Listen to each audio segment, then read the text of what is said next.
ces 3 ans, j'ai généré plus de 2 millions d'euros sur Airbnb. J'ai accompagné une quinzaine de personnes à se lancer. Avec ce plan-là, en 6 mois, faire 15 000 euros par mois, c'est pas impossible. Moi, je l'ai fait personnellement et j'ai des personnes que je connais qui l'ont fait. Je parlais avec un mec au resto, il me dit je vais revendre mon business, tu vois, il a 24 ans. Je dis vas-y, ok, c'est parti. Tu le revends combien? T'as des propositions et tout? Ouais, j'ai une proposition à 300 millions. What? Si jamais tu viens célibataire à Dubaï, t'es sûr que tu vas prendre une gold digger ou en fait, pense jamais à te marier. J'ai discuté avec des gens qui t'expliquent comment ils gagnent 1 million d'euros par mois et quand ils t'expliquent, tu te dis ah ouais, c'est trop facile, tu vois.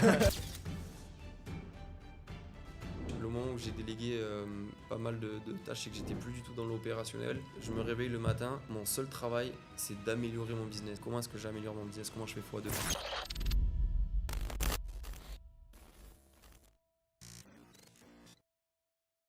Bienvenue à tous dans ce nouveau format dans lequel je vais inviter uniquement des personnes qui ont des business en ligne, qui performent sur le marché.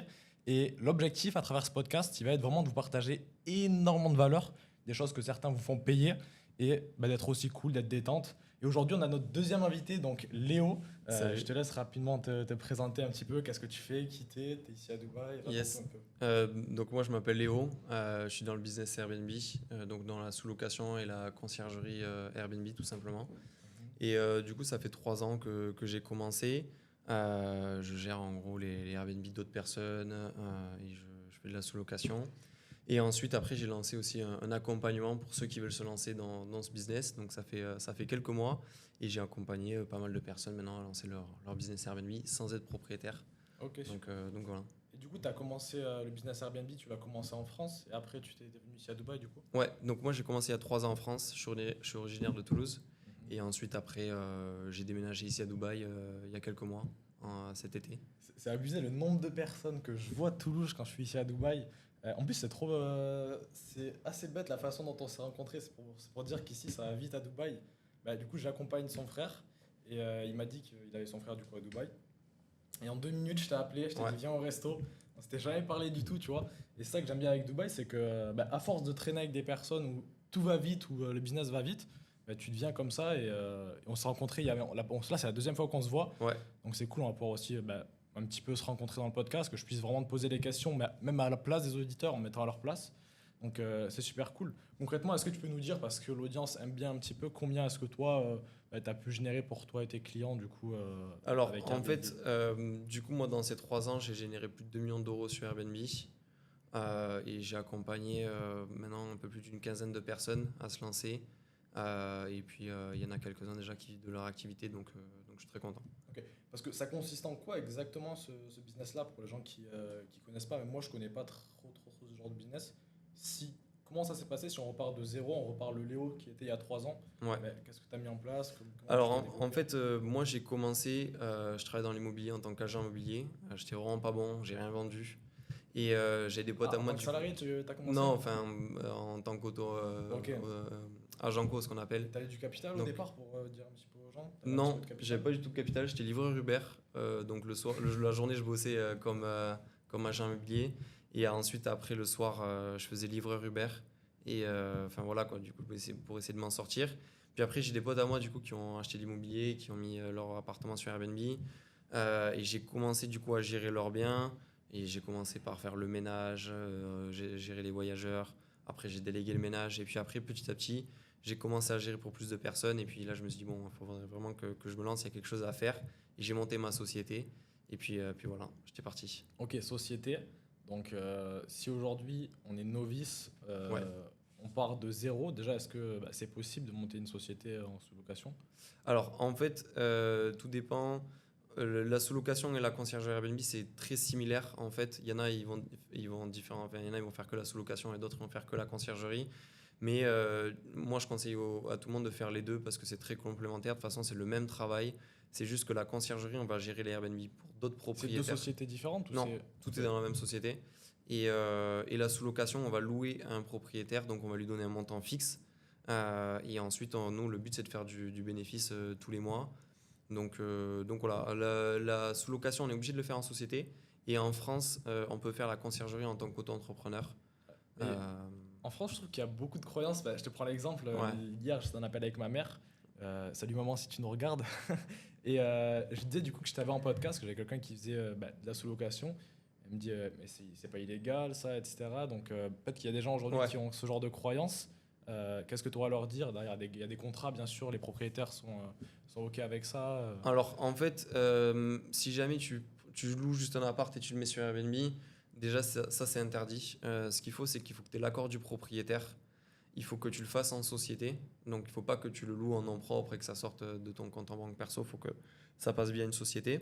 Et ensuite, après, il y a un bail spécifique à signer avec le propriétaire, rédigé par un avocat, pour que tout simplement tu aies le droit de sous-louer son appartement en location courte durée. Ok. Tout simplement. Et du coup, toi, tu vas louer un appart à l'année. Donc imaginons, ça peut être, je sais pas, on va dire 1000 euros par mois. Et d'ailleurs, c'est toi qui vas refaire la déco, etc. pour le louer plus cher. Comment ça se passe Ouais, en concrètement? fait, le but c'est de prendre un appartement. On va dire, on prend un exemple, le loyer il est à 1000 euros. Après, il y a vraiment un truc à faire sur la déco parce qu'en fait, il y a cet aspect-là de marketing. Il y en a beaucoup, en chimie, ils font du business Airbnb, juste ils prennent un appart, ils le mettent sur Airbnb et Booking, et en fait, ça marche pas du tout comme ça. Il faut penser aux photos qu'on va prendre, il faut penser à comment est-ce que le voyageur va bien se sentir. Et en fait, il y a cet aspect-là, j'ai envie de dire, plus marketing. Oui, bien Ou est-ce sûr. que tu investis un petit peu de déco pour qu'ensuite tu puisses avoir une super belle annonce Airbnb avec les photos et après, bien sûr, il y a les commentaires qui jouent en compte. Ouais. Et vas-y. Non, parce que tu fais venir du coup des photographes. Parce que moi, je sais que j'aime bien quand je Ouais. regarde qu'il y a des bonnes photos, tu fais venir des photographes, etc. Ouais, Puis- photographe professionnel obligatoire. Moi, je Ok. conseille, enfin, c'est même C'est pas vrai, une faire des photos à recommandation. l'arrache, t'as même pas envie d'aller dormir dans le truc. Ouais, Tu vois. non, mais il y en a, ils font ça avec leur téléphone. Et enfin, franchement, c'est pas du tout pro. Enfin, rien à voir. Ils disent oui, mais je veux payer 100 euros un photographe pour qu'il fasse à peine juste des photos, alors qu'en fait, ça te fait gagner tellement d'argent. Ouais, mais c'est Donc, ce que les gens voient pas. C'est même, par exemple, Mm. dans du business en ligne, du coaching en ligne, t'as des mecs qui gagnent 10 000 euros par mois, ils veulent même pas investir, ne serait-ce que comme pour un podcast comme ça, 200 euros, tu vois. Alors derrière, c'est rien, les gens. Je prends l'exemple, t'as quelqu'un qui gagne, voilà, on va dire, il gagne 10 000 euros par mois. Il fait aucune vue sur ses vidéos YouTube, il va jamais se dire, ouais, potentiellement, je devrais prendre un monteur, mettre 2000 euros dans un monteur, tu vois. Mm. Et c'est pas scalable. Donc, faut être prêt aussi à perdre cet argent-là pour aller chercher plus derrière. Mais concrètement, aujourd'hui, tu m'as dit que ça faisait 3 ans que tu faisais ça. Ouais. T'as fait ça pendant 2 ans en France. Après, t'es venu ici. Alors en fait, je fais toujours ça en France. Tu tout peux le temps, gérer tout à temps. distance. Ouais, Ok, trop cool. je le gère à distance. Et maintenant, enfin voilà, j'habite à Dubaï. Et après, je pense que prochainement, je ferai ça à Dubaï, bien sûr, dès que j'aurai un peu plus de temps. Ok, et du coup, là, t'arrives à gérer de nouveaux biens en France ou Ouais, c'est un peu donc là, compliqué? je peux signer des nouveaux propriétaires. Le but, c'est de mettre des process en place, des process clairs et qui marchent surtout. Et après, ça te permet de signer de nouveaux propriétaires. Je suis pas tout seul, donc c'est ça aussi que ça m'aide. Donc voilà. T'as une idée pour dire un petit peu, même pour les personnes peut-être qui veulent commencer la sous-location ou quoi que ce soit, ou la conciergerie, t'as une idée de ce qu'ils pourraient potentiellement générer aujourd'hui s'ils sont bien accompagnés en un an potentiellement avec un bien, deux biens. En fait, si tu veux, je pense qu'en conciergerie, généralement, tu vas générer. C'est rare que tu vas générer moins de 600 euros par mois par appartement. Et après, en sous-location, on va plus parler de cash flow en fait, que tu vas faire entre la différence Ouais, bien entre sûr. toutes tes charges. Et généralement, en sous-location, je recommanderais à personne d'aller en dessous de 400 euros de cash flow par mois pour une sous-loc. Donc après, suffit que tu enchaînes. Le truc, c'est que vu que c'est un business où est-ce que tu n'as pas besoin d'être propriétaire, tu peux signer 10 appartements par mois si tu es bon, ou 10 propriétaires par mois si tu es bon. Et en fait, franchement, honnêtement, atteindre 5 000 euros par mois en, j'ai envie de dire, 3-4 mois, c'est pas le truc le plus compliqué à faire aujourd'hui. Tu ferais comment toi si tu devais repartir de zéro? Là, je te dis, t'as plus rien, Ouais. plus d'argent, mais t'as toutes tes compétences et tu dois emmener une société sous un an. Tu fais quoi exactement pour l'emmener au plus haut sur un an? Alors, moi déjà, du coup, vu que j'ai pas d'argent de côté, je commencerai par la conciergerie. Parce que la conciergerie, tu as besoin de littéralement zéro. Et ensuite, je commencerai à gérer les biens des propriétaires. J'irai voir tous les agents immobiliers, toutes les personnes qui bossent dans l'immobilier pour voir si ils peuvent me recommander à des propriétaires. Ensuite, je serai présent sur Google avec du SEO et un site internet. Et ensuite, après. C'est toi qui le fais le site internet? Ouais, c'est moi qui le fais. Ok. Donc voilà, après.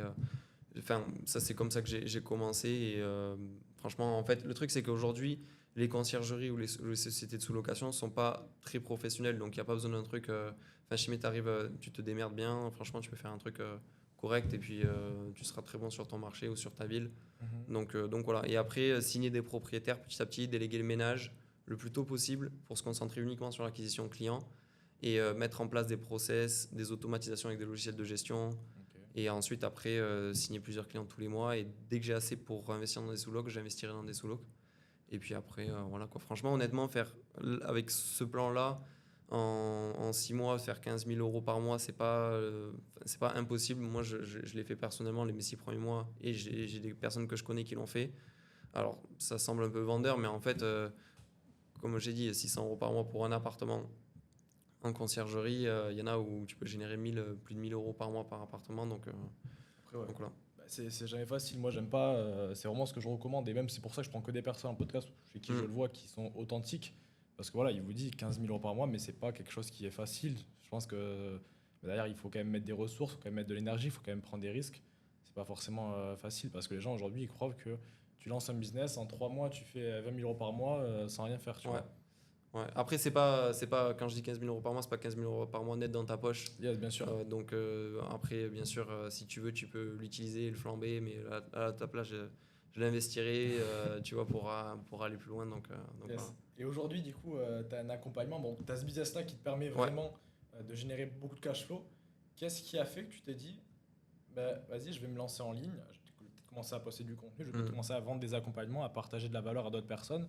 Mais pourquoi est-ce que tu t'es dit ça? Parce qu'il ne doit pas seulement y avoir l'argent qui te drive, étant donné que tu as déjà une activité qui peut te permettre de faire beaucoup d'argent, même sans montrer ton visage. Donc, qu'est-ce qui t'a poussé à faire ça? En fait, plusieurs choses. Déjà, il y a des personnes qui m'ont demandé au début, il y a un peu plus d'un an, ils m'ont demandé de leur aider.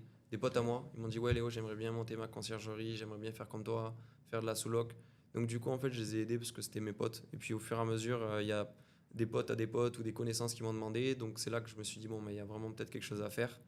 Donc voilà, j'ai monté mon accompagnement, j'ai commencé à poster en ligne parce que je sais qu'aujourd'hui, moi j'avais aucune présence en ligne. Je postais un petit peu sur LinkedIn, mais rien à voir avec entre postant sur Instagram ou quoi que ce soit. Et je savais que ça allait m'apporter beaucoup d'opportunités dans mon business Airbnb dans tous les cas. Donc en fait, c'est pour ça que je me suis dit, ouais, c'est bon, je me lance.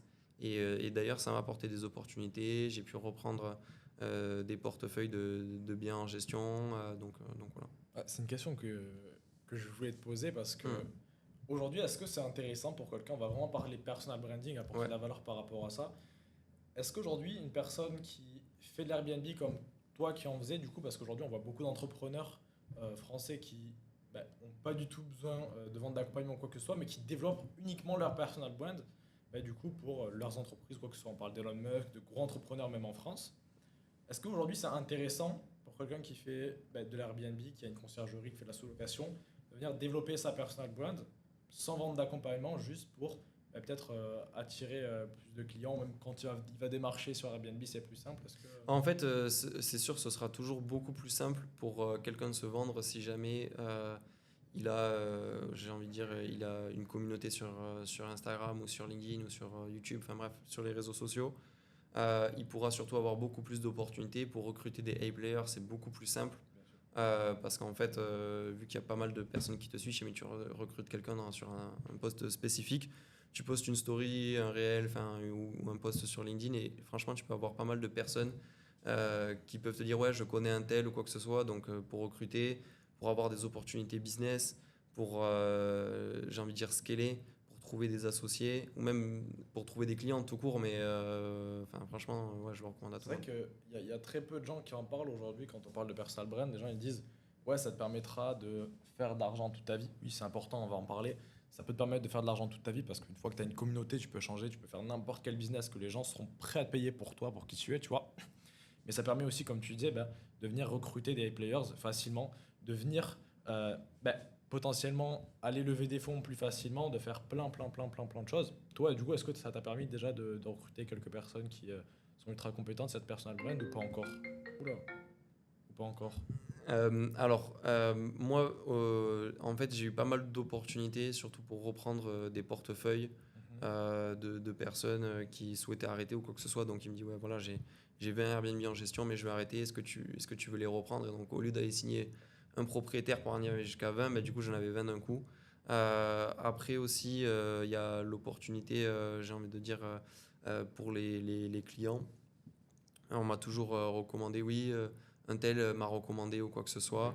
Et après, pour le recrutement aujourd'hui, ça m'a pas encore servi. Je pense que ça me servira dans le futur. Après, je pense que j'ai pas encore activé ce levier-là.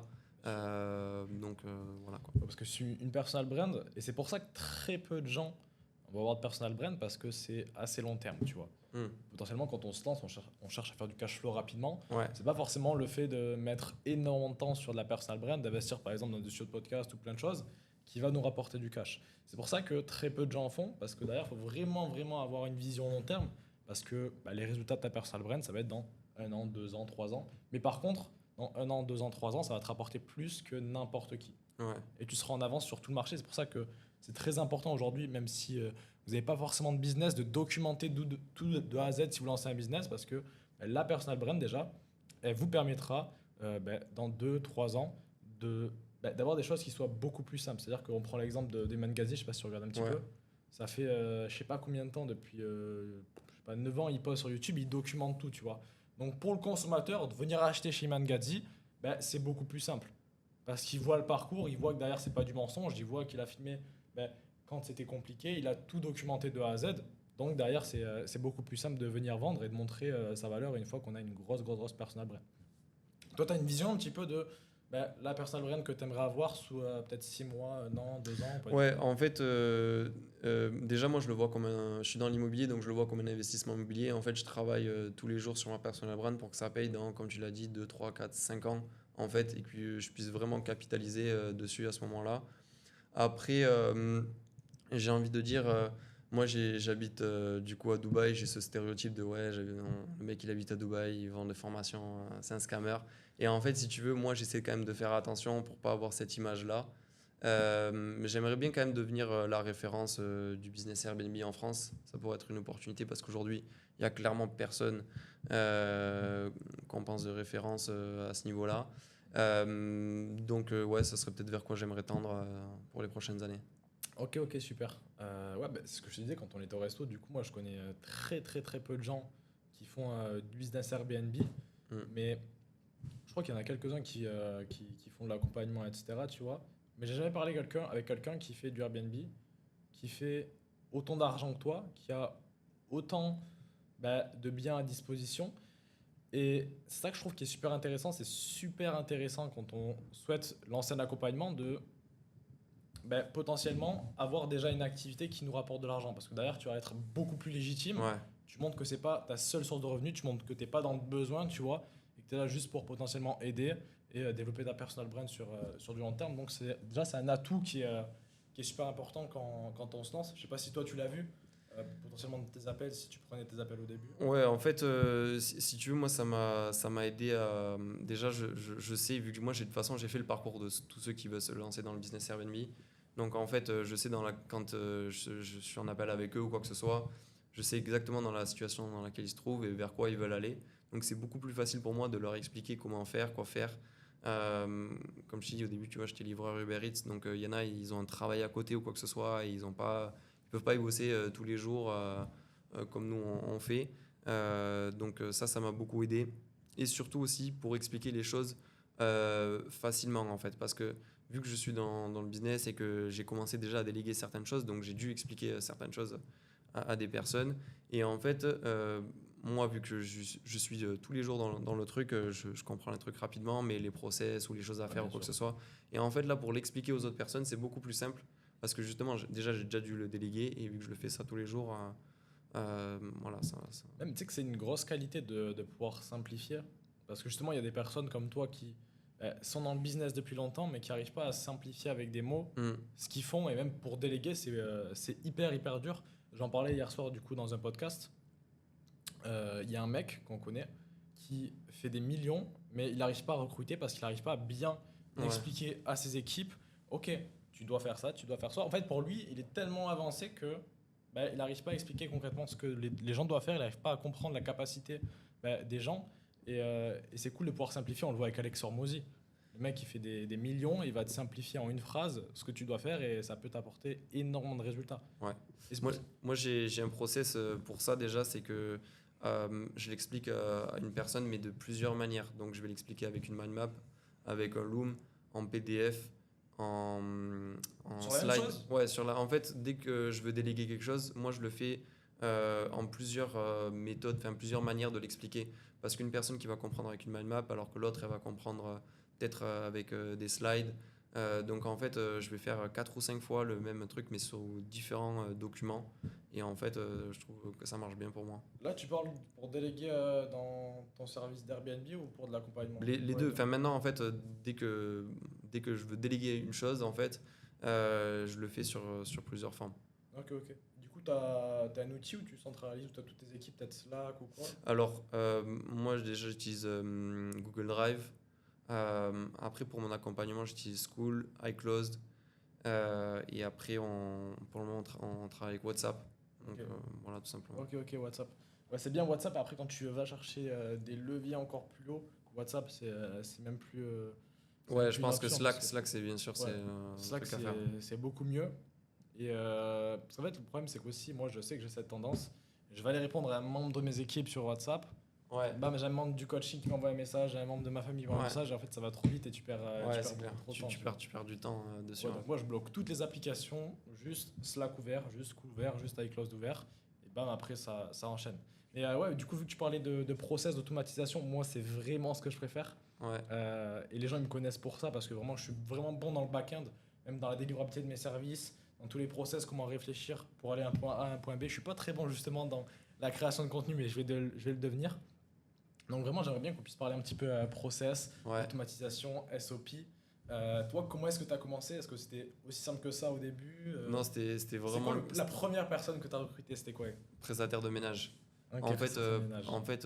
pour qu'il fasse le Ils ont ménage besoin dans de la façon. framework, eux? Ils ont pas besoin de SOP, de... Non, mais il y a une trame à leur expliquer et il faut qu'ils l'appliquent. Et en plus, le truc, c'est que vu que tu les regardes pas en train de faire le ménage, faut bien s'assurer à ce qu'ils fassent le ménage correctement.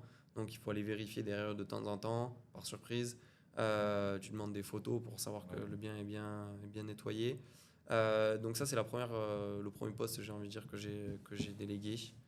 Ok. Voilà.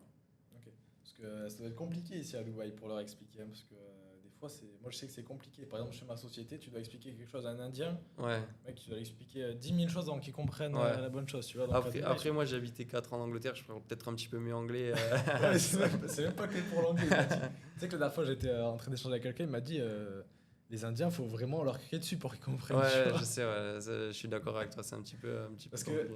pourquoi ça fait du coup 8 mois que tu es ici, c'est ça? Ouais, ça fait 8 mois, ouais. Pourquoi est-ce que tu pas commencé à développer Parce que la partie Airbnb ici? j'avais beaucoup de boulot, en fait, j'avais beaucoup de boulot, tout simplement.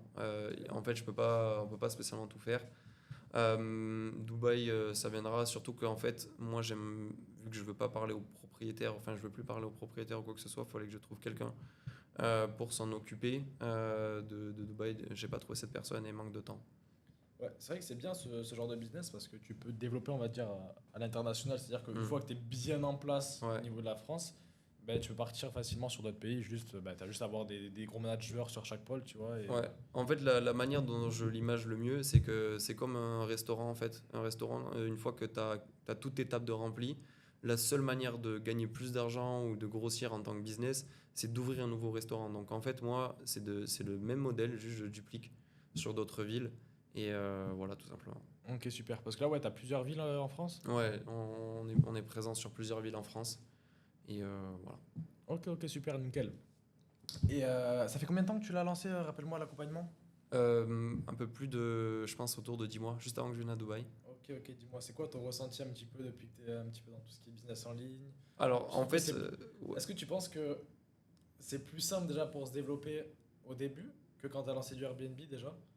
Je sais pas, en fait, disons que moi, vu que j'ai un business physique, c'est pas du tout la même chose. Tout à l'heure, je parlais de marketing, mais en fait, le marketing du business en ligne, c'est différent Bien du sûr. marketing du business physique ou quoi que ce soit. Et donc, en fait, il y a des trucs que j'apprends encore. Tu vois, j'essaie de de m'améliorer, que ce soit surtout sur la création de contenu. Je pense que c'est là où j'ai le plus à Moi aussi. apprendre. En fait, c'est ça, quand on est des mecs du back-end, Et c'est oui, compliqué. exactement, exactement. Et après, en fait, les trucs du style les automatisations ou le recrutement ou quoi que ce soit, ben, ça a été beaucoup plus simple. Alors, je sais qu'il y en a dans le business en ligne, ils sont très forts dans tout ce qui est marketing, création d'offres ou quoi que ce soit, ou même closing. Et en fait, si tu veux, dès qu'il faut recruter, c'est un peu plus compliqué. Enfin, pour eux, c'est peut-être un petit peu Ouais. plus compliqué, alors que pour moi, c'était... Toi, on va dire, c'est ta zone de génie ou c'est ce que tu préfères faire? Parce qu'il y a une différence. non, je pense que c'est plus ma zone de génie, c'est derrière l'ordinateur à faire des process. Voilà, tout simplement des automatisations. euh, Comment en fait on a quelque chose aujourd'hui qui merde, voyons comment est-ce qu'on fait que ça merde plus et sur le long terme en fait. Ouais, exactement. Moi, c'est ça que je trouve le plus intéressant en entrepreneuriat, c'est vraiment se poser, prendre la hauteur sur son business et concrètement regarder, ok, sur quel pôle est-ce qu'on doit améliorer, pourquoi Ouais. est-ce qu'on doit améliorer, quelles décisions on doit prendre. T'as un process pour tes prises de décision ou pas du tout, toi?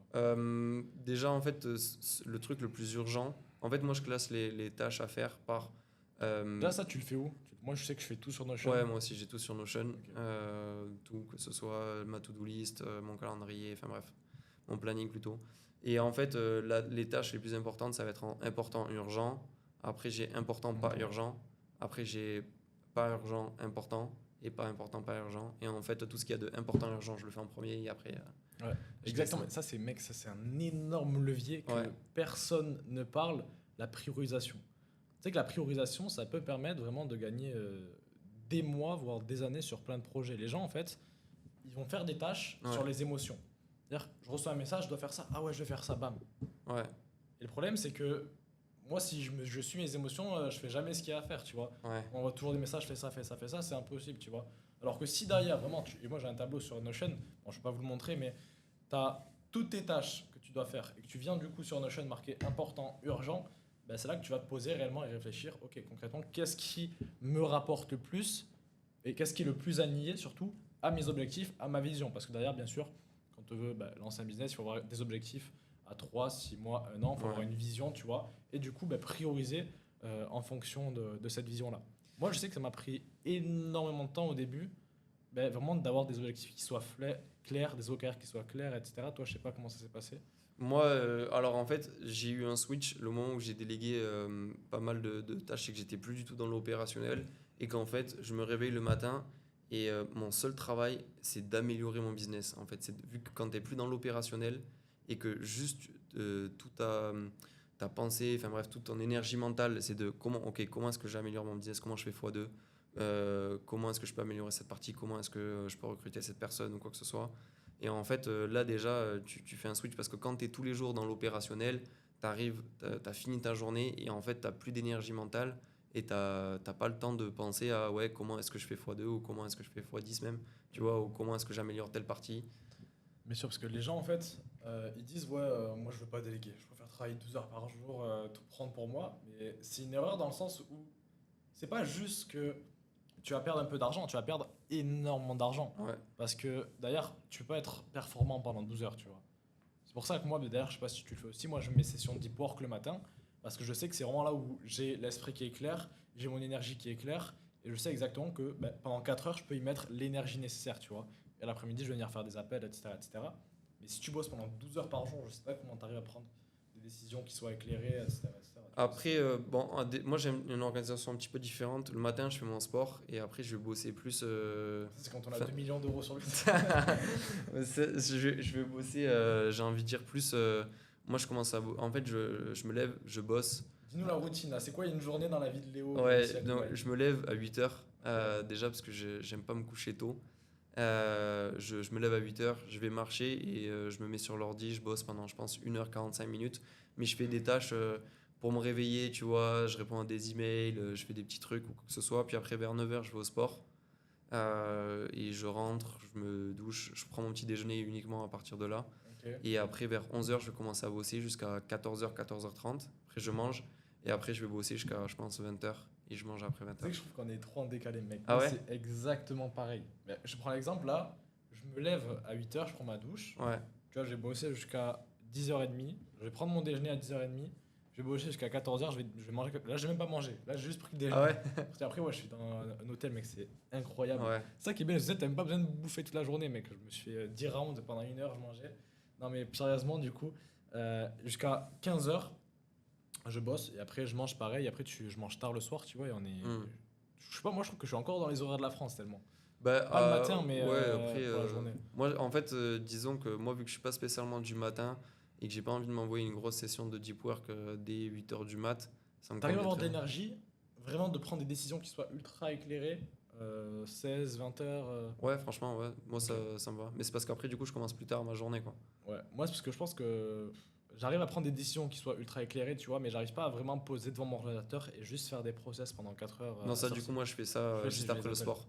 Ouais, voilà. En fait, juste après d'avoir déjeuné, je fais ma tâche la plus importante, en gros, de 11 à 14. Ok. Et après, le reste de l'après-midi, je vais faire les tâches un peu moins importantes. Et ma to-do list, je la fais vraiment en dernière. Mhm. Genre, les trucs, même si jamais j'ai des trucs à faire ou des papiers à remplir, ou, tu vois, Tu toutes les planifies conneries. avant?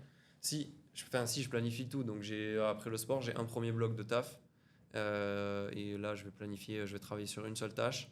Après manger, j'ai un deuxième bloc de travail pendant 2 heures, où est-ce que je vais, pareil, bosser sur une seule tâche. Ok. Et après, à partir de 17h, uniquement, je commence à faire ma to-do. Parce que tu vois, c'est vu que c'est des trucs que La veille, t'as pas préparé pour le matin, pour l'après-midi? je prépare le lundi matin pour toute ma semaine. Ok, ouais, je vois. Parce que ça, c'est vraiment une. Bah, je vois chez tous les entrepreneurs avec qui je discute, c'est. Ouais, Mec, ils ont leur agenda, ils savent exactement quoi faire, quand faire, tu vois. Et justement, les personnes qui sont bloquées entre 0 et 2000 euros par mois, elles n'ont pas ça. Personne n'a ça, tu vois. ouais. Parce que c'est super important, parce que derrière, moi, je sais exactement demain ce que j'ai à faire, tu vois. Et pourquoi est-ce que je le fais. Parce que je vais arriver, c'est pas j'arrive devant mon ordi, bon, qu'est-ce que j'ai à faire aujourd'hui, tu vois. Parce que si tu te poses cette question, tu auras le temps de sortir le téléphone, de répondre aux Ouais. questions, etc. Et en fait, tu travailles 3 heures au lieu de travailler 8 heures dans la journée, tu vois. D'ailleurs, sur ça, du coup, je me suis rendu compte que maintenant, vu que je bosse pas mal et que j'ai un emploi du temps bien défini, il y a un pote à moi qui lui dit ouais, ça dit on fait ça en semaine la journée. Il faut prévoir pour la semaine prochaine parce qu'en fait, j'ai déjà tout prévu pour, Ouais, bien sûr. pour ma semaine. Tu vois, je me suis dit bah non, du coup, je suis bloqué, j'ai déjà une tâche de prévu, tu vois, donc Yes. ouais, c'est drôle. Mais tu sais que ça, c'est super intéressant parce que moi, je dis toujours que tu peux gagner vraiment 6 mois sur la personne qui est en face de toi. Parce qu'il y a des personnes, en fait, elles vont faire leur to-do juste rapide, tu vois. Ouais.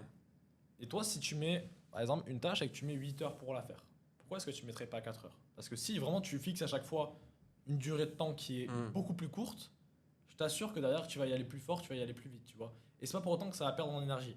Donc ça, c'est vraiment super important de pas juste de marquer ses tâches, mais aussi de savoir chronométrer. C'est-à-dire que, par exemple, si vous avez jamais... si vous faites des tâches récurrentes dans votre business et que vous n'avez jamais pris le temps de les mettre sur le Google Agenda, première semaine de chronométrer. Ok, combien de temps est-ce que ça me prend, par exemple, d'envoyer tant de messages de prospection? Combien ça me prend d'écrire telle vidéo? Et comme ça, en fait, on sait exactement prioriser et pour aller le plus vite possible, parce que c'est super important, pardon, de pouvoir vraiment savoir exactement quelle tâche nous prend combien de temps. Après, on peut pas savoir tout le temps, tu vois, Ouais.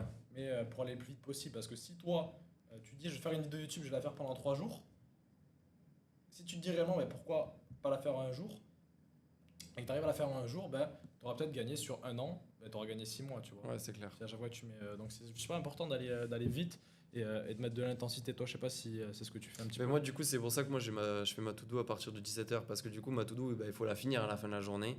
Donc, surtout qu'il y a tous les trucs qui s'empilent au fur et à mesure de la journée. Et donc, du coup, à 17h, il faut que j'ai fini les tâches les plus importantes. Enfin, tu vois, ou les tâches que je me suis fixées pour la journée.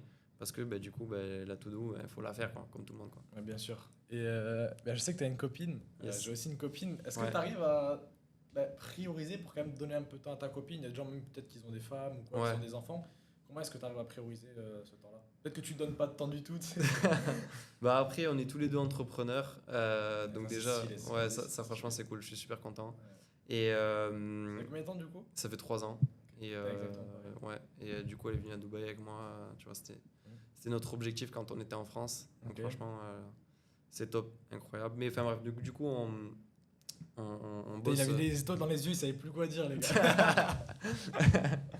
Ouais, non, mais on n'est pas dans un podcast de je sais pas quoi, enfin bref, de love ou enfin bref.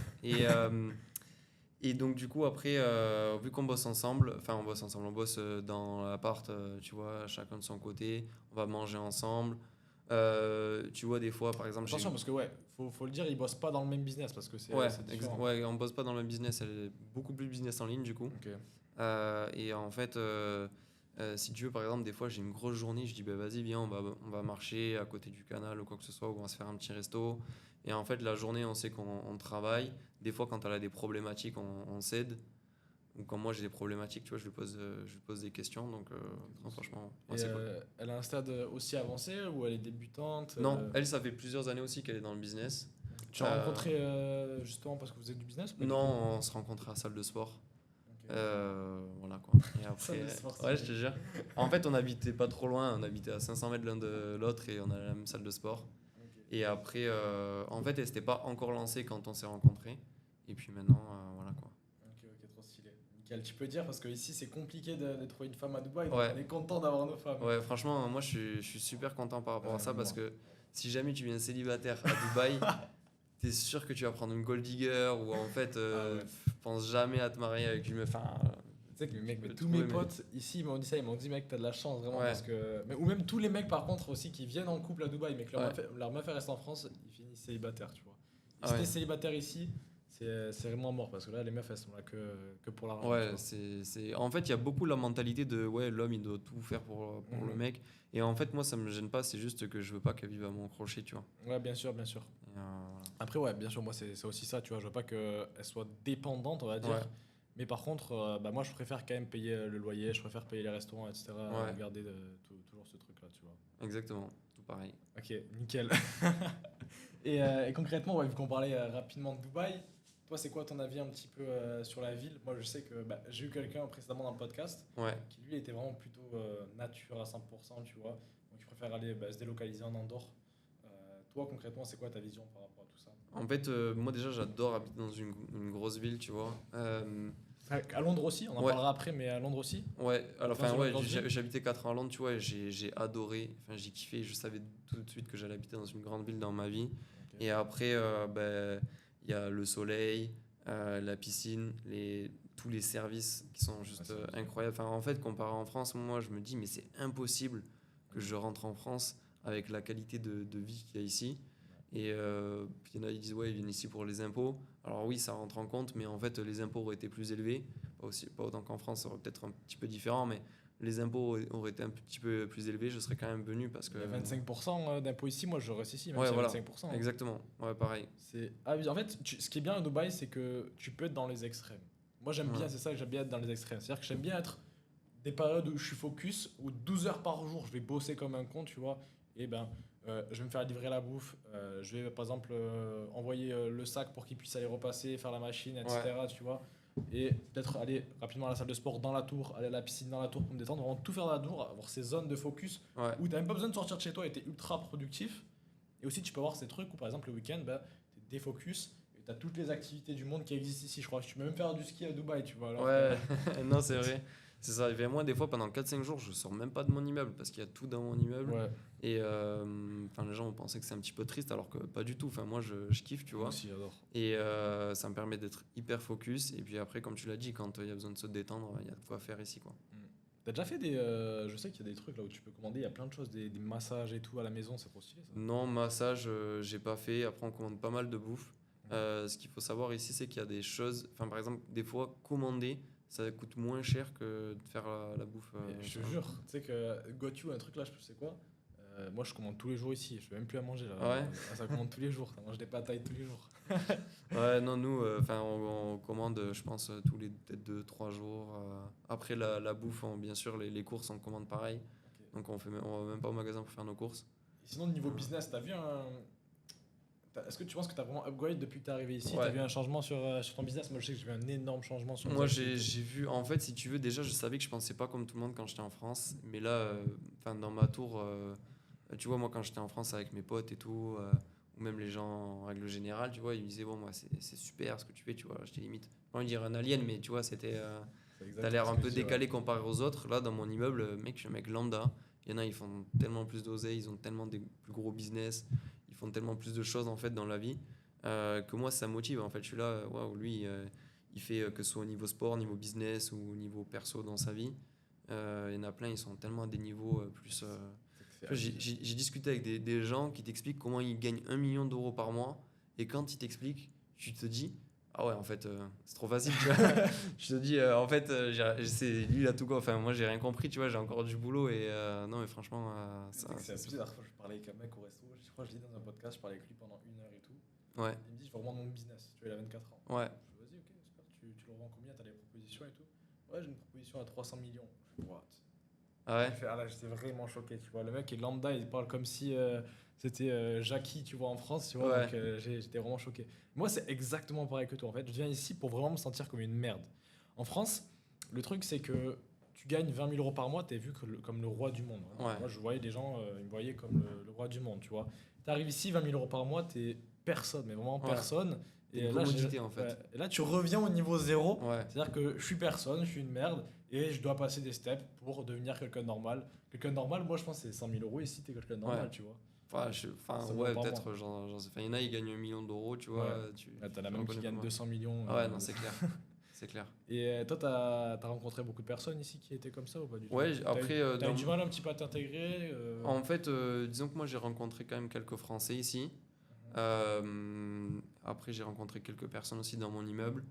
Je suis pas quelqu'un qui sort énormément ou quoi que ce soit. Genre, moi, j'ai pas en boîte de nuit, je sors pas au bar pour aller boire des coups, quoi que ce soit. Donc, si tu veux, j'ai pas rencontré non plus énormément de personnes. Mais sinon, ouais, toutes les personnes que j'ai rencontrées, des personnes incroyables ou avec des business incroyables ou des manières de penser, où est-ce que tu te dis, ah ouais, tu vois, c'est intéressant de parler avec ces personnes-là, quoi. Ouais, bien sûr. Et parce que ouais, ça fait 8 mois du coup. Mm. Et tu m'as dit du coup, tu as vu un upgrade au niveau de ton business. Ouais, ben moi, Je pense que ça a changé surtout au niveau de la mentalité, au niveau du mindset. C'est par rapport à Ben, quoi que en ça a fait, moi, bougé? je me suis dit déjà que je dois penser beaucoup plus grand, si tu veux. Et avant, je pensais en ouais, comment est-ce que je peux faire x2 cette année. Et maintenant, je pense, vas-y, comment est-ce que je peux faire x5, x6, x10, Ok. tu vois, cette année. Et en fait, on parlait tout à l'heure de prioriser les tâches. En fait, je vais faire d'abord les tâches qui vont me permettre de faire x10 et après, je ferai les tâches qui vont me permettre de faire x2 ou de régler les problèmes ou quoi que ce soit. Donc, en fait, je vais d'abord chercher à progresser le plus possible. Tout simplement, aller beaucoup plus loin dans ce que je veux faire, quoi. Ouais, c'est ça que je vois vraiment dans toutes les personnes qui viennent à Dubaï. C'est pas ils voient un changement énorme d'un coup sur leur business, mais c'est qu'ils voient les choses différemment. Ils ont un mindset qui Ouais. est tout de suite différent. Et par contre, ça se ressent 6 mois, 1 an après, 2 Ouais. ans après, ça se ressent, mais vraiment énormément, Ouais. énormément. Déjà, enfin, moi, je parle avec des gens, ils m'ont dit, ouais, dans ton business, tu pourrais faire ça, tu pourrais faire ça. Et moi, j'avais pas du tout pensé, tu vois. Ah Je me ouais. suis dit, ah ouais, c'est Et ça qui est super smart, tu vois. ouais. Et c'est aussi ça du coup qui est bien quand même quand on vient prendre des coachings en ligne, des mentorats. Ouais, Moi, pour moi, un petit peu le coaching en ligne, ça devient un petit peu compliqué. C'est pour ça que je parle de mentorat et que moi aussi je fais du mentorat. Mais concrètement, c'est que aujourd'hui, même quand tu penses tout savoir sur ton business, tu sais pas tout sur ton business. Tu as besoin d'avoir un avis tout le temps externe, bien sûr des personnes qui s'y connaissent, pour t'ouvrir les yeux sur certaines choses, parce que toi, tu peux être focus sur un truc et te dire ouais, c'est la meilleure chose possible, alors qu'en fait, il y a d'autres opportunités, tu vois. ouais, Et c'est aussi pour ça que des mecs qui font même 1 million par mois, bah, ils vont prendre des mentors juste pour avoir une ou deux phrases qui puissent les débloquer mentalement, tu vois. ouais, c'est clair. Je pense qu'investir dans ses connaissances, c'est le meilleur investissement que T'as tu peux investi faire. un petit peu, toi? Ouais, bien sûr, moi, tu vois, je me fais accompagner sur certaines choses, sur différentes choses dans mon business. Et je recommencerai dès que j'aurai besoin de me faire accompagner ou quoi que ce soit, c'est clair. Je pense que c'est le meilleur investissement que tu peux faire. Tu peux investir dans l'immobilier, dans la bourse, dans n'importe quoi, dans un appart. Oui, c'est toujours bien, mais il faut surtout pas non plus négliger cette partie-là. Mais en fait, investir dans tes connaissances et dans tes compétences, c'est le meilleur truc le meilleur investissement que tu peux faire. Ouais, mais moi, tu sais que je me suis même mis un budget sur l'année. Là, Ouais. j'ai un budget qui est juste pour ça. Tu vois, je sais que par exemple, j'ai dépassé 21 000, je crois, euros en 2024, juste sur investir dans mes connaissances, dans mes connaissances, dans mes connaissances. Ouais, Attention, j'ai pas pris d'accompagnement avec toutes les personnes que vous connaissez. Moi, c'est Ouais. vraiment, je trouve que l'accompagnement, en fait, quand tu vas aller chercher des gros paliers, c'est très bien les accompagnements pour passer de 0 à 5. Par contre, quand tu vas aller chercher des paliers à 5, 10, 15, 20, 50, 100, 200 000 euros, un accompagnement, ça sert plus à rien. Parce qu'aujourd'hui, les coachs sur le marché, bah, ils vont recruter des CSM, donc des coachs. Ils vont juste faire des modules vidéo et en fait, tu n'auras jamais vraiment accès à la personne qui fait 50, Ouais. 100, 200 000 euros par mois. Donc ça n'a aucun impact. Les stratégies, au bout d'un moment, tu les connais, tout le monde les connaît, tu vois. Mm. Donc vraiment, moi, je pense que ce qu'il y a de plus intéressant, surtout quand on veut scaler, c'est avoir un mentor. Donc quelqu'un qui soit derrière toi, qui agisse dans ton business comme si c'était le tien, Ouais. qui dise vraiment exactement quoi faire. Et tu vas, moi c'est ce que j'ai pris, donc c'est ce que j'ai pris. Et c'est pas juste, en fait, tu vas avoir les connaissances de la personne. Vu que tu vas échanger tout le temps avec elle, tout le temps avec elle, tu vas donner des avis sur son business. En fait, tu vas voir sa manière de penser. Ouais. Tu vas venir prendre son mindset. C'est-à-dire quelqu'un qui t'accompagne, tu prends son mindset et tu le mets dans ton business. Moi, c'est ce que je dis, quand je t'accompagne, je te donne tout. Je te donne tout de A à Z. Ouais. Et c'est pas possible que tu fasses pas 10 000 euros par mois potentiellement ou 15 000 euros par mois parce que je te donne tout ce qui m'a permis de le faire, tu vois. Et je suis en appel avec toi constamment. Donc c'est pour ça que moi, vraiment, je privilégie à 1000% le mentorat. Et de toute façon, tu le vois, hein, des Iman Gadzhi, des mecs comme Yumi Denzel, ils vont pas prendre un accompagnement en ligne, tu vois. Ouais. Ouais, Ils vont prendre un mec qui est bien fort dans un sujet qui soit bien spécifique pour les aider sur un sujet qui soit bien spécifique, tu vois. Ouais. Par contre, l'accompagnement, c'est très bien pour passer sur des paliers à 0,5 000 pour avoir des déblocages mentaux, etc. Mais pour aller à des plus hauts, je pense que c'est pas la chose la plus intéressante. Je sais pas ce que tu penses de tout ça, toi. Ben, en fait, si tu veux, je pense pour apprendre les compétences du début, ça peut être pas mal. Parce qu'en fait, je pense le mentorat, il n'y en a pas spécialement beaucoup. Enfin, d'avoir accès directement à la personne, il n'y en a pas beaucoup qui font comme ça. Parce qu'il y en a juste, ils balancent des formations et des vidéos et des slides. Et donc déjà, si jamais tu veux débuter dans un truc, c'est peut-être une bonne chose de commencer comme ça pour avoir les bases ou quoi que ce soit. Mais c'est sûr que si jamais tu es dans un moment où est-ce que tu veux scaler, c'est beaucoup mieux de se faire accompagner personnellement, d'avoir la personne en direct, d'avoir sa ligne WhatsApp direct. Je sais pas comment toi tu... Ouais, c'est WhatsApp. Par contre, c'est des choses qui valent beaucoup plus cher, tu vois. Oui, Parce c'est que clair. tu mets beaucoup plus d'énergie. Oui, Moi, je sais que c'est pas un CSM qui le fait, donc je dois donner de mon temps. oui, Je vais pas donner mon temps pour 100 euros, tu vois. Ouais, Je c'est vais clair. pas être payé à 10 euros de l'heure, tu vois. ouais, c'est clair. Donc concrètement, c'est des choses qui sont beaucoup plus chères. Par contre, aussi peut-être tu peux potentiellement prendre de l'equity quand tu fais ça. Toi, est-ce que tu as déjà pris de mentor ou pas du tout? T'as déjà pris, Alors, pas payant, mais si tu veux, j'ai déjà eu des personnes qui m'ont aidé. Après, c'est parce que moi, j'ai rendu des services en échange. Ok. Donc, j'ai pas, ça va être un petit tips pour certains, si jamais ils n'ont pas spécialement envie de payer ou quoi que ce soit, parce que soit ils n'ont pas les Dis-leur ressources. pas, il faut qu'ils payent ma formation. Non, mais enfin voilà, moi je sais que j'ai déjà eu des mentors, mais pas parce que j'ai payé, parce que je leur ai apporté d'autres trucs en échange, quoi. Ok, stylé. Et du coup, sur cette année, est-ce que tu as des personnes en tête que tu sais que potentiellement tu aimerais te faire accompagner ou pas du tout? Sur 2025, non, j'ai pas spécialement Ok. de personnes en tête, quoi que ce soit. Enfin, en fait, moi, dès que je vais rentrer, dès que je vais trouver une problématique sur mon business et que qu'au bout d'un moment, je vois que je bute, c'est là que je vais chercher peut-être à me faire accompagner. C'est que moi, je vois des mecs ici à Dubaï, ils pensent qu'ils ont pas du tout besoin de se faire accompagner, mais Ouais. jamais dans leur vie. Mec, je parlais avec un mec la fois, il est fermé à ça, il dit mais non, j'ai pas besoin, je sais tout. Ouais, Et tu Alors sais tout, que- tu fais 1 million par mois? Ben non. Mais comment ça, tu sais tout, tu vois? ouais, Ils disent, j'ai pas besoin de prendre un accompagnement pour quelqu'un qui me dise des choses que je sais déjà. Ça, oui, dans l'accompagnement, bien Mm. sûr. Mais dans du mentorat, c'est quelque chose qui est quand même ultra différent. Et ça peut être juste une phrase qui peut changer un business. Et ça, c'est ce que les gens se rendent pas compte, Mm. potentiellement, quand ils ont du contenu gratuit. Donc, ils ont accès à du contenu gratuit. Il y a une phrase qui peut réellement changer leur business, mais ils vont pas l'appliquer parce que c'est gratuit. ouais, ils ont pas payé pour. Et donc, Voilà. du coup, Alors, si tu payes 3 000 euros juste pour cette phrase, je te jure que tu vas l'appliquer, elle peut Ouais. changer ton business. Tu vois, j'ai plein d'idées de phrases en tête comme celle-ci, tu vois. c'est clair. Mais pour revenir rapidement par rapport au mindset, parce que je sais qu'on a joué un petit peu tous les deux à très haut niveau au football, Ouais. dis-moi déjà un petit peu ton parcours, toi, comment ça se passe. Moi, j'ai joué en France en sport-études, puis après où à Salis du Salat, à côté de Toulouse. Non, je connais Donc pas. j'étais en sport-études pendant 4 ans. Et puis après, je suis parti jouer en Angleterre pendant 4 ans aussi, en centre de formation. Je joue en semi-pro Comment aussi. est-ce que tu as fait le slide de passer de France à centre de formation d'Angleterre? Ils sont venus t'appeler? En fait, j'ai j'ai de la famille en Angleterre. Mon père est anglais, donc ça aide les choses. Donc après, voilà, après j'ai passé des tests. Je me suis pas juste fait pistonner. J'ai passé des tests et ça m'a beaucoup appris la discipline en fait. Où est-ce que tous les matins tu te lèves et tu te dis, ben voilà, j'ai pas envie de me lever, mais j'ai qu'un truc à faire aujourd'hui et voilà, faut que je le fasse.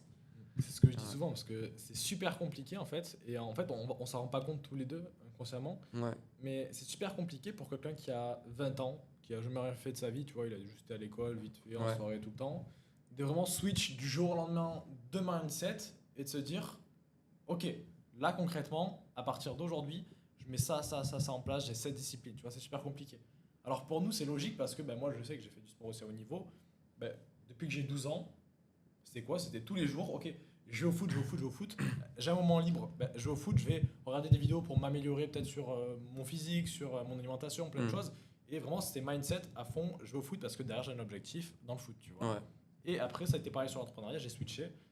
Pour moi, c'était normal de travailler le samedi. C'est Ouais. normal de travailler le dimanche. J'ai toujours fait ça, tu vois. Alors qu'il y a des gens, c'est impensable pour eux de venir Ouais, travailler le c'est clair. samedi et le dimanche, tu vois. C'est clair, ouais. Donc je pense que c'est vraiment quelque chose qui aide vraiment à 1000% d'avoir ce mindset-là, tu vois. Et je sais pas si toi aussi tu lis un petit peu des livres par rapport à ça, si tu as vraiment essayé de mettre en place des choses pour changer ton identité. Des livres, j'ai lu un petit peu au début. Aujourd'hui, franchement, je lis pas du tout.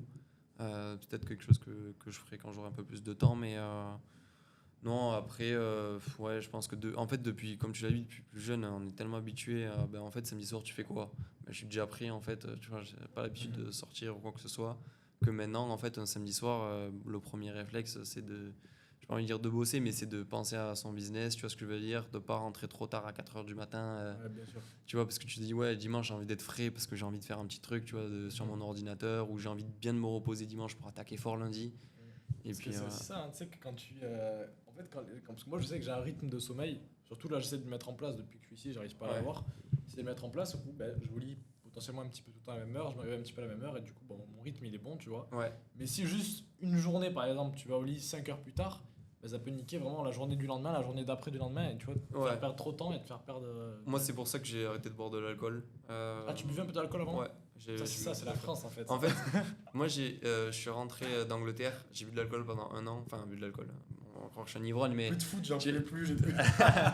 tu m'as compris, quoi. Je suis sorti comme tout jeune et tout, 1-2 fois par semaine, et en fait, ça m'a trop saoulé. Tous les lendemains, t'es dans le brouillard, c'est chiant. En fait, t'annules ta journée du lendemain, et je me suis dit, c'est mort, plus jamais je bois, tu vois ce que je veux dire. Enfin, ça m'intéresse plus du tout, quoi. C'est aussi pour ça que c'est intéressant d'avoir une copine parce qu'on n'y pense pas, tu vois. Des fois, tu peux Ouais. dire, putain, ça me fait perdre du temps, des fois, tu vois. Mais en fait,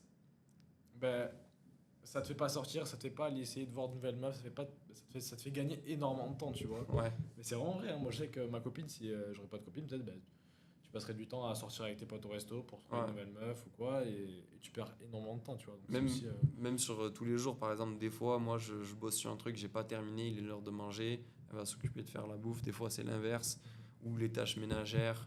ça, Ou, je fais pas, moi. ou après, nous, tu vois, on a une personne qui s'occupe Ouais. du ménage. Donc, Ouais, c'est trop stylé, ça, en vrai. Ouais, franchement, c'est pas mal, c'est cool.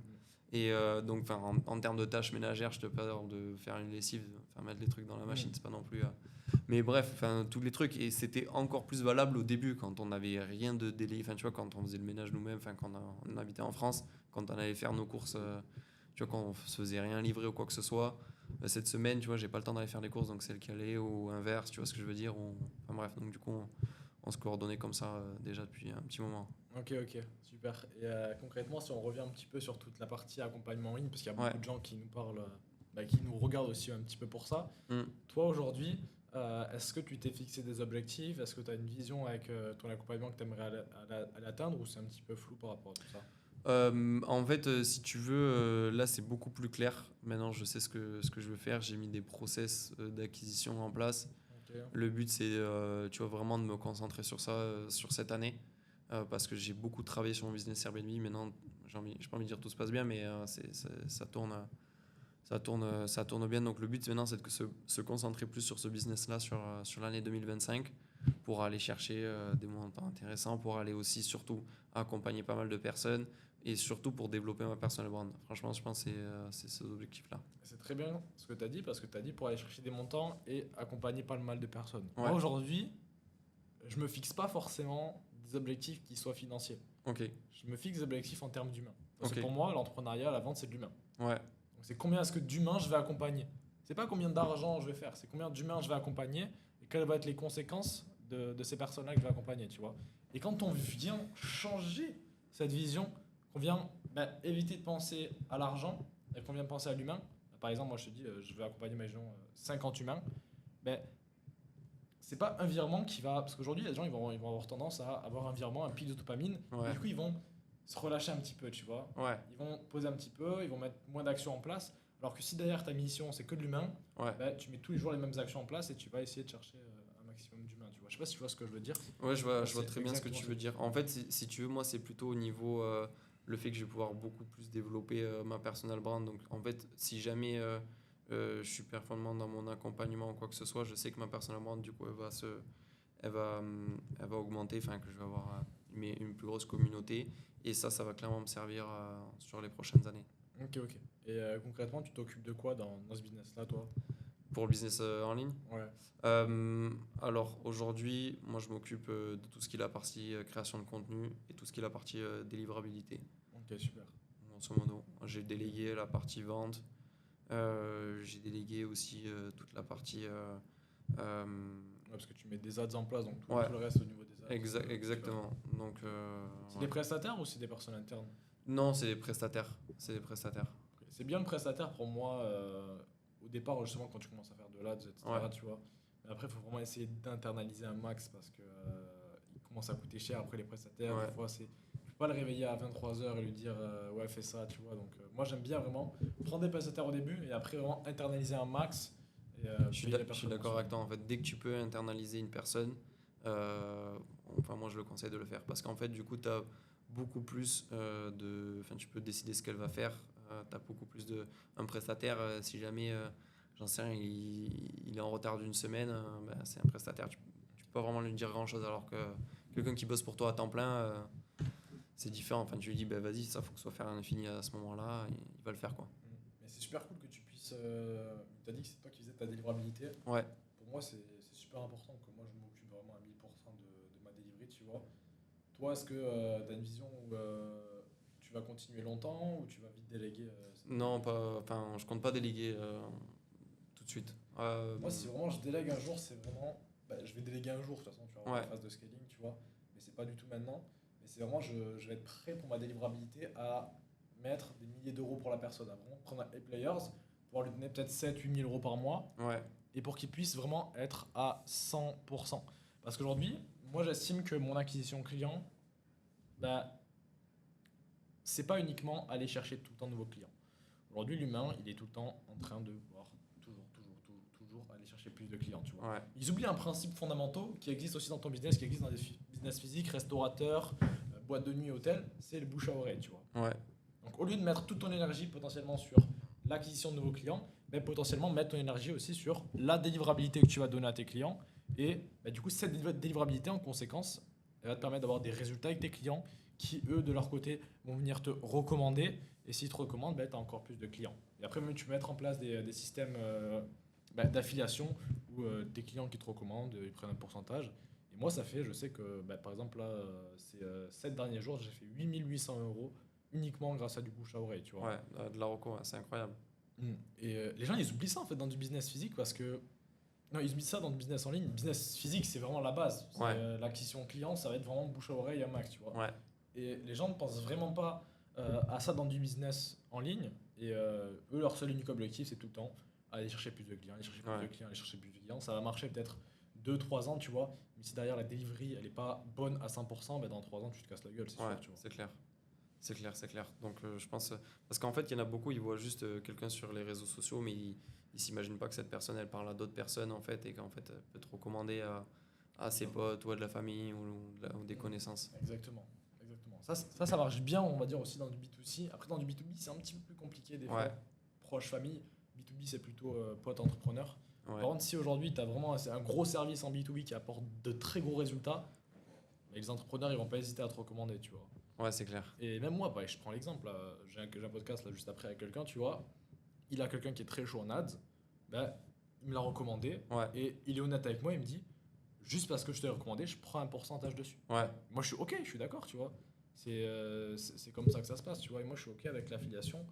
Et je sais pas si toi, tu t'as déjà mis en place des programmes d'affiliation. Si, il y a des trucs plus sur mon business Airbnb que sur, Ok. sur l'accompagnement. Quel type de choses? En fait, chez les gens, plus en tant qu'apporteurs d'affaires, chez ils nous ramènent des clients, nous on leur propose soit une remise sur Ok. nos frais ou quelque chose comme Soit ça. une love room, une soirée avec la femme. Tu fais des love room, des trucs comme ça? Non, pas moi du je gère pas de love room, je pense. L'immobilier atypique c'est intéressant pour certaines personnes, mais je tout? le ferai pas. Explique-leur, parce que tu me l'as expliqué la dernière Ouais. fois, j'étais pas 100% En fait, d'accord. on voit beaucoup l'immobilier atypique comme, enfin, pour les gens qui veulent faire du gros cash flow, ça a des points positifs et ça a des points négatifs. Et en fait, si tu veux, Moi, aujourd'hui, j'achèterai pas de l'immobilier pour faire de l'immobilier atypique. Parce qu'en plus, en France, il y a des réglementations qui peuvent changer. Donc, en fait, on peut acheter un bien atypique et un an plus tard, on peut ne plus louer sa love room ou bref, son truc avec son jacuzzi ou quoi que ce soit. Ouais. Après, il y a de plus en plus de compétition. En fait, il faut se rendre compte que sur les villes de taille moyenne ou les grandes villes en France, tu en as 3, 4, 5. Le marché il est déjà plein, en fait. Ouais. Donc, si jamais il y en a 7, 8 qui ont la même idée, bah, en fait, il y en a qui vont être perdants. Parce que du coup, Ouais, bien sûr. donc pour ça, pour revendre, c'est beaucoup plus compliqué. Parce qu'en fait, qui a envie d'acheter une love room? Pas grand monde. Et À part si tu veux la reprendre sur Airbnb pour oui, faire un c'est sûr. truc, mais ouais, Ouais. c'est Mais du coup, compliqué, comme bien je t'ai sûr. expliqué, les gens comme ça, ils vont. Enfin, si jamais moi un jour je voudrais acheter de l'immobilier atypique, juste au lieu d'acheter un appartement qui est déjà en love room ou quoi que ce soit, j'achèterais mon propre appartement et je ferais mes propres travaux parce que ça me coûterait moins cher que Ouais, bien sûr. d'acheter le truc. Après, je pense que ça peut être une super opportunité pour générer beaucoup de cash flow d'un coup. Ouais, au début. Voilà, quoi. Ça dépend de tout sur quoi tu veux te positionner. Ouais, bien sûr. Bon, on va bientôt arriver sur la fin du podcast. J'avais juste Yes. un petit quiz. Un petit quiz pour. Tu vas juste devoir répondre en une fois et le plus rapidement possible. Vas-y, Est-ce que c'est good? c'est bon pour moi. Première chose, le meilleur conseil que tu as reçu. De croire en soi. Ok. Le pire conseil que tu as reçu. Des gens qui n'ont jamais fait le truc qu'ils disent sur le conseil sur quoi ils te donnent. Ouais, exactement, ça abusé ça. En France surtout. Ta meilleure Ouais. dépense? Je pense soit les voyages, soit parce que j'ai acheté de l'immobilier. Moi, c'est plus un investissement c'est une que. dépense, c'est comme une Ouais, dépense, moi, je trouve. ouais, donc ça Ok, peut être ça. super. La pire dépense? La pire dépense, je pense que ça devait être sur des conneries. Tu vois, parce que tu dis, ouais, je vais acheter ce truc-là. De toute façon, il y en a plein des pires ouais. dépenses, hein. C'est les Je achats pense- sur les émotions. Je Exactement, les achats sur les émotions, surtout Ok. au début. Maintenant, je suis plus calme par rapport à ça, quoi. Ok, super. Et la personne qui t'apprend le plus de choses en ligne aujourd'hui, ça peut être sur le marché US, marché Ouais, français. moi j'écoute beaucoup de trucs qui se fait au marché US. Donc que ce soit sur le business en ligne, soit sur le business Airbnb. Ok, super. Et est-ce que tu pourrais nous dire juste une chose? Ouais. Toi aujourd'hui, juste avant de terminer le podcast, concrètement, est-ce que tu pourrais nous dire juste ton petit apprentissage de la semaine? Est-ce que tu as un petit truc que tu as appris cette semaine que tu aimerais partager? Est-ce que j'ai appris un truc cette semaine? J'ai changé 2-3 trucs sur iClosed pour qualifier Ok. plus les prospects. Ok, J'ai super. fait T'as ça. l'abonnement à combien toi? J'ai 260 Ouais, $, c'est un truc comme ça. Ouais, ok, ouais. Après, tu peux disqualifier Ouais. personne. Ok, super. iClosed, c'est très cher, mais c'est incroyable. Le service client, il est Ouais, incroyable moi aussi. c'est pour ça que je paye. Il y a des gens qui me disent, ouais, 300 euros, c'est un peu cher. Ouais, Moi, c'est pour ça que je paye tout le temps celui à 300 euros. ouais. Et du coup, pour les personnes qui nous regardent, où est-ce qu'ils peuvent concrètement te retrouver? Donc, Léo Lolès sur LinkedIn, Léo Lolès Airbnb sur Instagram. Et puis voilà. Ok, Peut-être super. prochainement sur YouTube. Bientôt. Ouais, ça va venir cette année, c'est sûr. Ok, super, nickel. Je vous invite directement à vous abonner à la chaîne YouTube et on se retrouve directement pour de prochaines vidéos ou de prochains podcasts de valeur.